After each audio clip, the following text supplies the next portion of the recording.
You wake up, phone in hand before your eyes are fully open. 47 notifications.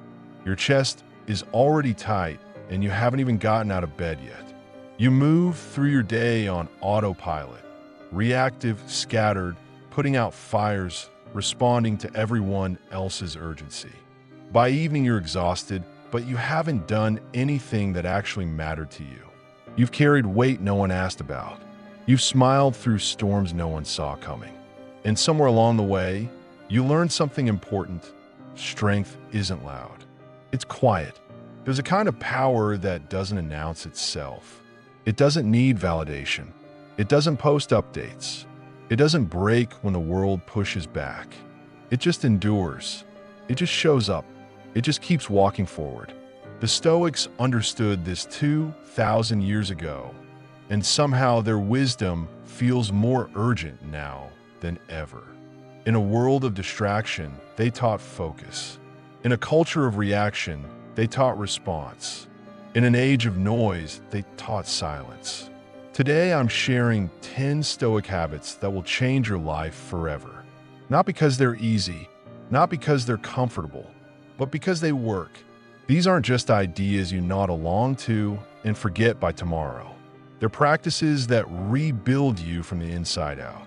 Daily disciplines that transform how you think, how you respond, and how you stand in this world. Let's begin. Wake up with purpose. Marcus Aurelius was the emperor of Rome. He commanded legions. He ruled an empire. He had every reason to stay in bed a little longer. And yet every morning, he had to remind himself, at dawn, when you have trouble getting out of bed, tell yourself, I have to go to work as a human being. Think about that. Even the most powerful man in the world struggled with mornings. Most people wake up to escape something. The alarm, the obligations, the pressure of another day they didn't ask for. But what if you woke up to something instead? Before you reach for your phone, before you let the world agenda flood your mind, ask yourself one question: what kind of person do I want to be today? Not what you'll do, not what you'll accomplish. Who you'll be, patient or reactive, present or distracted, intentional or autopilot, controlled by circumstances or guided by values. That question, asked every single morning, becomes the foundation of everything else. It transforms waking up from a burden into a choice, from escape into purpose. The day will bring chaos. That's guaranteed. But if you set your internal compass first, the chaos can't throw you off course. Accept what you cannot control. Epictetus was born a slave. His name literally meant acquired one. Property, not person. He couldn't control his freedom, his body, or his circumstances. And yet he said, we cannot choose our external circumstances, but we can always choose how we respond to them. You've tried to control things that were never yours to control, and it drained you. The outcome of that conversation, whether they text back, how people perceive you, whether your effort gets recognized, whether life is fair. Acceptance isn't weakness. It isn't giving up or checking out. It's the moment you stop drowning in what you can't change and start swimming toward what you can. You can't control what people say about you, but you control whether it defines you. You can't control the outcome, but you control the effort. You can't control the storm, but you control how you sail through it. Draw a line down the middle of your life. On one side, everything within your control, your response, your character, your integrity, your effort. On the other side, everything outside your control, other people's opinions, the past, the future, how others treat you, outcomes. Let go of the second list completely. Not because you don't care, but because caring about what you can control is just self-torture dressed up as responsibility. When you stop exhausting yourself trying to control the uncontrollable, you'll discover you already have everything you need. Practice negative visualization. Seneca wrote, "He who has anticipated the coming of troubles takes away their power when they arrive." The Stoics practice something that sounds dark, but is actually deeply freeing. They imagined losing what they loved. Not to torture themselves, not to be pessimistic, but to appreciate what they had while they still had it. Imagine your health failing, your relationships ending, your comfort disappearing, the people you love gone. When you confront your worst fears in your mind, they lose their grip on your heart. You stop taking things for granted. You stop waiting for the right time to say what matters. You stop scrolling through moments you should be present for. This isn't about living in fear. It's about living awake. The Stoics didn't fear loss. They honored presence. They knew that everything is temporary, so they chose to be fully here while it lasted. Tonight, before you sleep, imagine tomorrow is your last day with the people you love. How would you treat them? What would you say? Now live that way. Not because it might be your last day, but because they deserve that version of you every day. Speak less, observe more. Marcus Aurelius reminded himself, if it is not right, do not do it. If it is not true, do not say it. We live in a world that rewards noise, that celebrates having an opinion on everything, that mistakes volume for value. But the Stoics knew that most of what we say is unnecessary. Filler, performance, ego protection. Silence isn't emptiness. It's clarity. It's the space where you stop performing and start listening, where you stop reacting and start understanding. The next time you feel the urge to speak, to defend yourself, to correct someone, to prove you're right, pause. Ask yourself, does this need to be said? By me? Right now? Most of the time, the answer is no. And when you speak less, something powerful happens. Your words gain weight. When you do speak, people listen. There's a CEO who built a billion-dollar company. In every meeting, he speaks last. Sometimes he doesn't speak at all. His team calls it the silence that decides. He's not withholding. He's observing, listening, letting the room reveal itself before he acts. Sometimes the most powerful thing you can do is let your actions speak instead of your mouth. Keep a daily journal. Seneca said, "A person who suffers before it is necessary suffers more than is necessary." The Stoics journaled every day to examine their minds, because your thoughts, left unchecked, will betray you. Writing forces you to face yourself, to see your patterns, to hold yourself accountable not to the world, but to your own values. Every night, ask yourself 3 questions. What did I do well today? Where did I lose control? What can I do better tomorrow? Not to shame yourself, to strengthen yourself. Marcus Aurelius wrote his meditations while at war. His empire was crumbling. Disease was spreading. Enemies surrounded him. And every night, by candlelight, he wrote to himself. Not to publish, not to impress anyone, but to survive, to stay sane, to remain himself when everything around him was chaos. Those private journals became one of the most influential books in human history, and he never intended anyone to read them. That's the power of this practice. You're not writing for an audience. You're writing to clarify your mind, examine your choices, and become the person you're capable of being.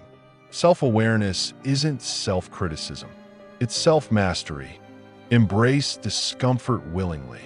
Marcus Aurelius wrote, "You have power over your mind, not outside events. Realize this, and you will find strength." The Stoics didn't avoid discomfort.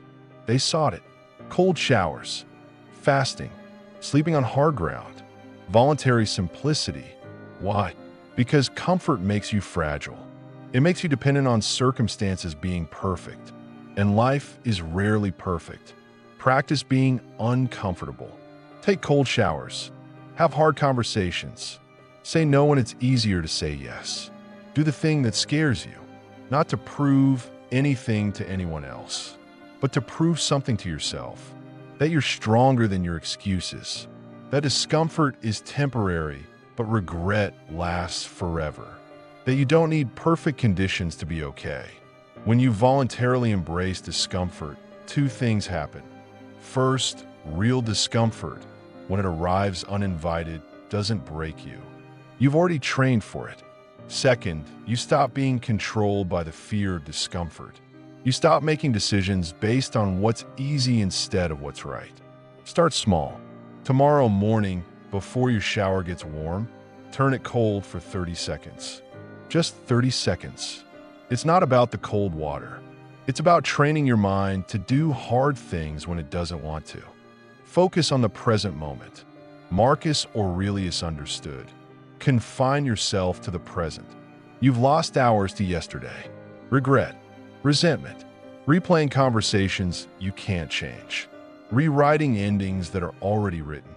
And you've lost just as many hours to tomorrow. Anxiety, what ifs, disasters that will probably never come. But right now you're okay. You're breathing. You're here. The present moment is the only thing you truly possess. When your mind drifts to the past, bring it back gently. When it spirals into the future, bring it back. Not by force, by choice. Peace isn't found in a perfect life. It's found in a present one. The meal in front of you, the person across from you, this breath, this choice, this moment. That's all there is. That's all there's ever been. Serve something beyond yourself. Epictetus believed. What ought one to say then as each hardship comes? I was practicing for this. You weren't put here just to survive. You weren't put here to accumulate comfort and avoid pain. You were put here to contribute. The Stoics believe that true fulfillment doesn't come from what you gain. It comes from what you give. It doesn't have to be grand. A kind word when someone's struggling. Patience when it's easier to be irritable. Showing up when no one's watching. When you serve something beyond yourself, something shifts. You stop obsessing over your own problems because you're focused on being useful. You start feeling like part of something bigger. Marcus Aurelius ruled an empire, but he saw himself as a servant. Epictetus was a slave who became a teacher. Seneca was wealthy, but lived simply. They understood the size of your impact isn't measured by what you have. It's measured by what you give. Detach from outcomes. Marcus Aurelius said, "You have control over your mind, not outside events. You've worked hard. You've done your best. You've given everything. And still, it didn't work out the way you hoped. But here's what the Stoics understood. You are not your results. You are your effort.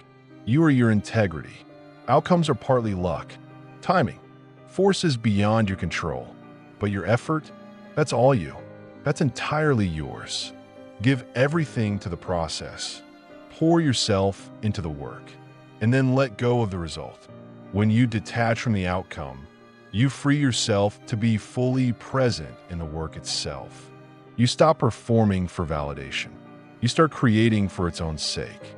And paradoxically, when you stop needing the outcome, you often get better results. Because you're no longer tight, desperate, attached. You're free. Live like your time is finite. The Stoics practiced Memento Mori. Remember you must die. Not to create fear, but to create urgency. When you realize your days are numbered, when you truly realize it, not just intellectually, but in your bones, you stop wasting them. You stop holding grudges that poison you. You stop waiting for permission that's never coming. You stop delaying the life you actually want to live. Marcus Aurelius wrote, "You could leave life right now. Let that determine what you do and say and think." This isn't about darkness. It's about clarity, about living so that when you look back, there's no regret. Not because you did everything, but because you lived fully, honestly, and without hesitation. Tonight, look at the people you love and realize this could be the last time. Not to be morbid, to be awake, to stop scrolling, to look up, to say the thing you've been putting off. Marcus Aurelius lost 8 of his 13 children. He knew impermanence wasn't a concept, it was his life. And he chose to love anyway, fully, without reservation. That's what this habit teaches. Not to fear death, but to honor life. These 10 habits won't make your life easier. They'll make you stronger. They'll teach you that you don't need the world to change for you to find peace. You just need to change how you stand in it. The Stoics knew this 2,000 years ago. They lived it through war, exile, slavery, and empire. And now you know it too. But knowing isn't enough. You have to practice every single day. Not perfectly, just consistently. Here's what I want you to do. Pick one habit. Just one. The one that made you uncomfortable. The one that made you think, I need this.